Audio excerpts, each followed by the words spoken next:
Questa mattina nel borgo medievale di Valvasone, edizione speciale del mercato cittadino per attirare i turisti, tra cui molti stranieri. Natascia Gargano.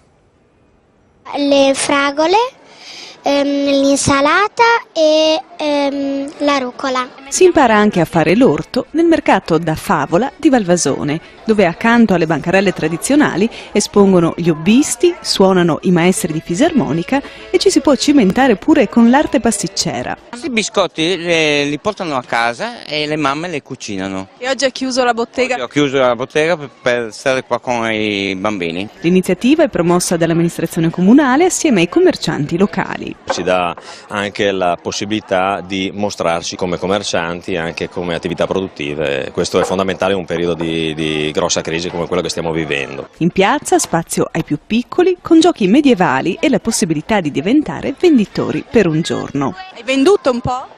Sì, abbiamo venduto abbastanza roba, più della media.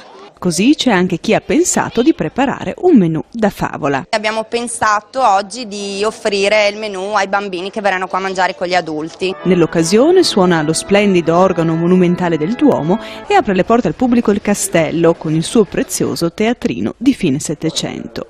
Le presenze nel borgo sono in aumento del 20%, arrivano da tutto il nord Italia e persino dal Giappone, che ha inserito Valvasone in un pacchetto turistico per i viaggi in Italia. Il visitatore che viene a trovarci non trova solo delle bellezze artistiche e architettoniche, ma anche un paese vivo che sa accogliere le persone. Ci hanno detto che c'era questo evento, allora siamo venuti a vedere. Quest'anno casualmente passo le ferie qui nel mio paese, che di solito sono via. Ci sono tante belle cose nel Friuli che non conoscevo nemmeno, e questo è il peccato per non conoscere queste cose.